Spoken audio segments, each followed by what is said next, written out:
Let's try this example. Let's suppose we have a high school that plans to rent buses and vans for a class trip.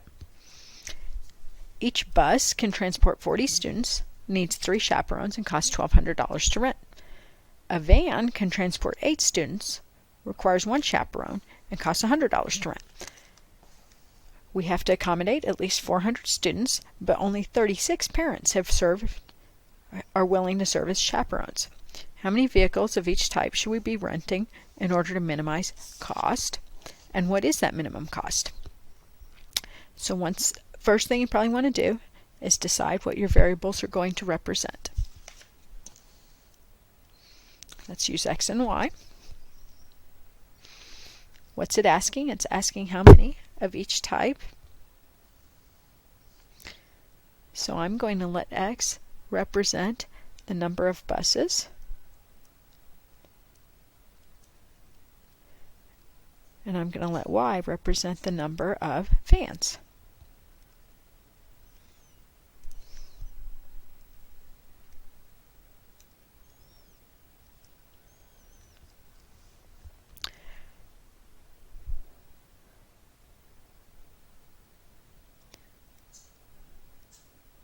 We have some information about each of these. You don't have to make a table. Some people find it's helpful, others are okay without it. We do know that we have some information about students for each, and chaperones for each, and cost for each.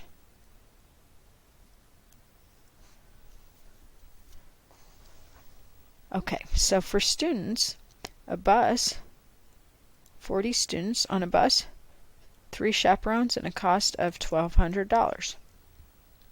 For vans, we can transport 8 students. We only need 1 chaperone, and we have a cost of $100. How many students do we have? Okay, at least 400. How many chaperones do we have available to us? 36. Now we need to write our mathematical model. First, we want to find what we are optimizing. We are minimizing cost.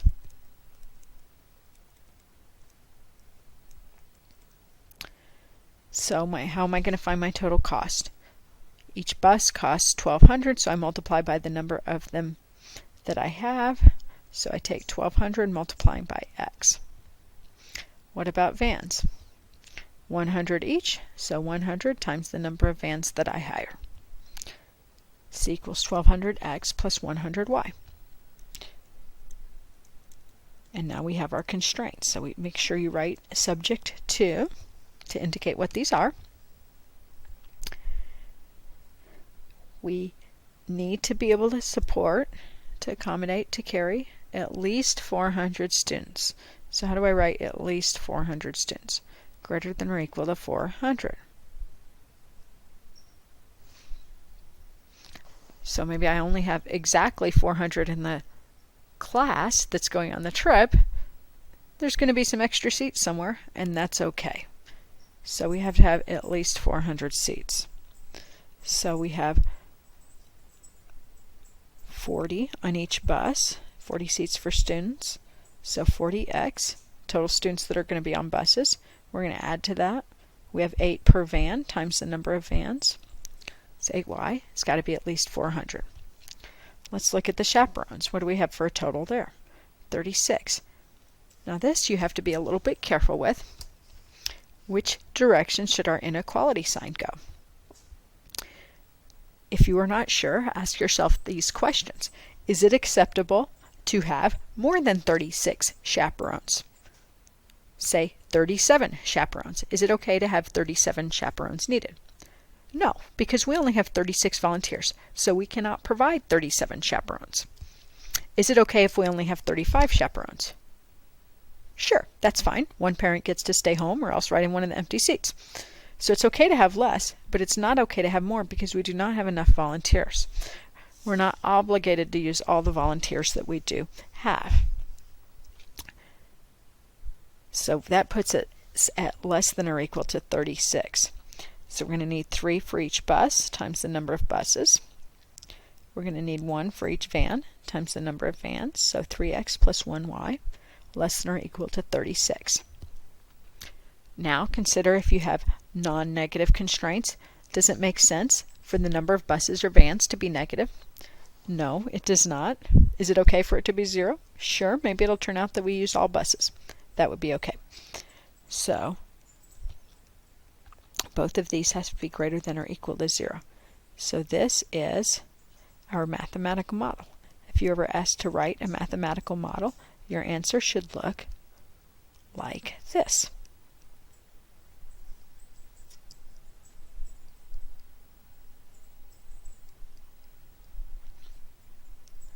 Okay, now we want to graph our lines.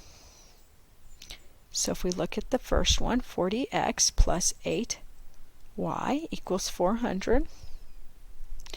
If we think of putting in 0 for x, that gives me 400 divided by 8, which is 50 for y.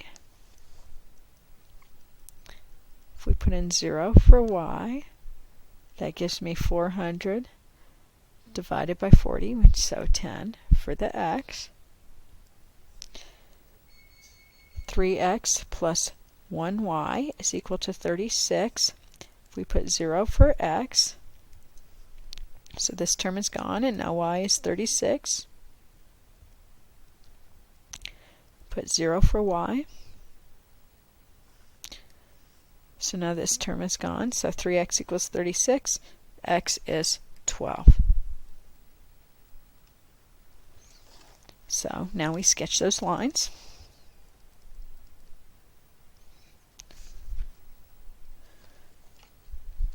Okay, my x's look like I'm going to count in 2, so how about 2, 4, 6, 8, 10, 12. That should suffice for my x's.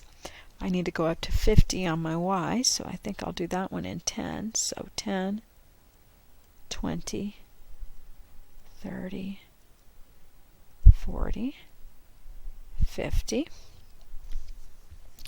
So the first line is at 0, 50, 10, 0. So I lay my straight edge down. Make sure you label your line.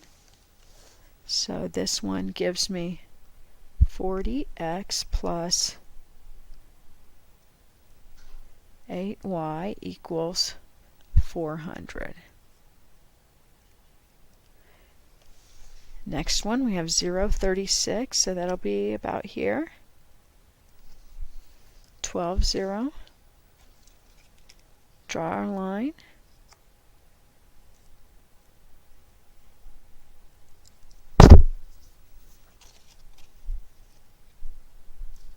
If we label this line then, 3x plus y equals 36. Now we need to find our feasible region, so we shade our inequalities. If we look at the first one, 40x plus 8y bigger than or equal to 400. If I put in 0, 0, what will that give me? That gives me 0 greater than or equal to 400, which is false. So that means I'm going to shade away from the origin. Make sure you get the right line. That'll be this one. Goes away from the origin.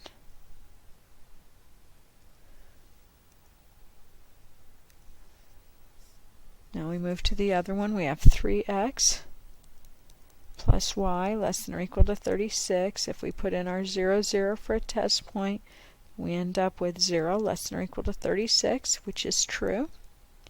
So we are going to shade toward the origin on that one.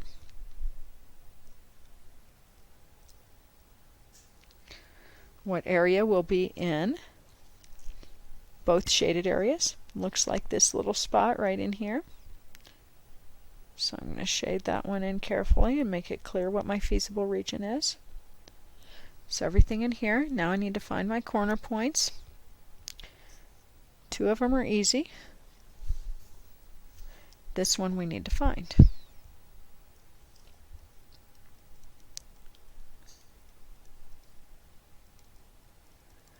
Okay, so I have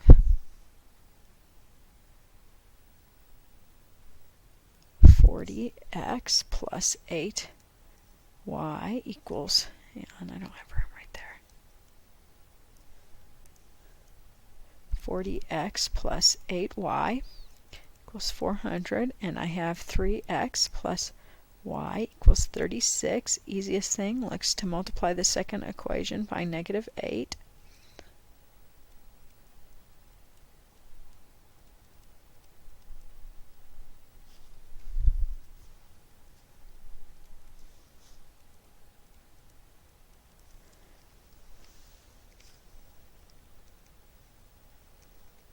(36 times 8 is negative 288. Add these. I'm going to get 16x.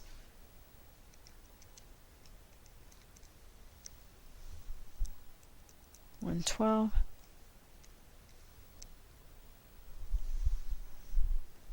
And so my x then is 7. Okay, put that into one of your equations. Let's do the second one. 3 times 7 plus y is equal to 36. So my y is 15. And so now this thing turns out to be 7, 15. If I look at my graph, that seems reasonable. So now what's left is to make a list of our corner points and the values of our objective function at each of them.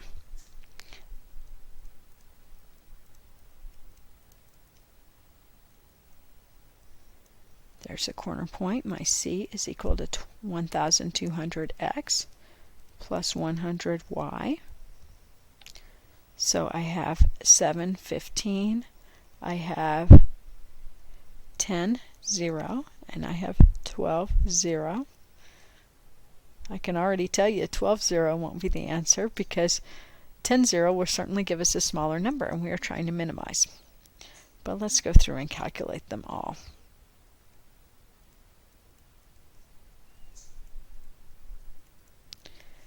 So if we calculate this, we should get 9,900. 1,200 times 10 plus 0. That gives me 12,000.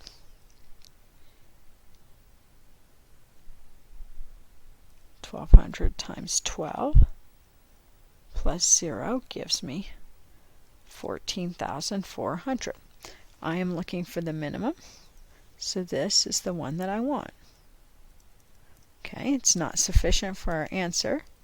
Just circle a number in a table. We need to actually answer the question that was given, which is how many vehicles of each type should be rented and what is the minimum cost. So here, the school should rent. Now you have to remember what your x and your y stood for. X was buses. Y was vans.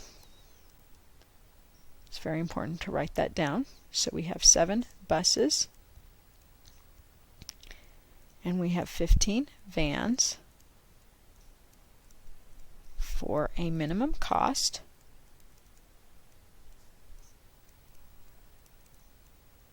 of $9,900.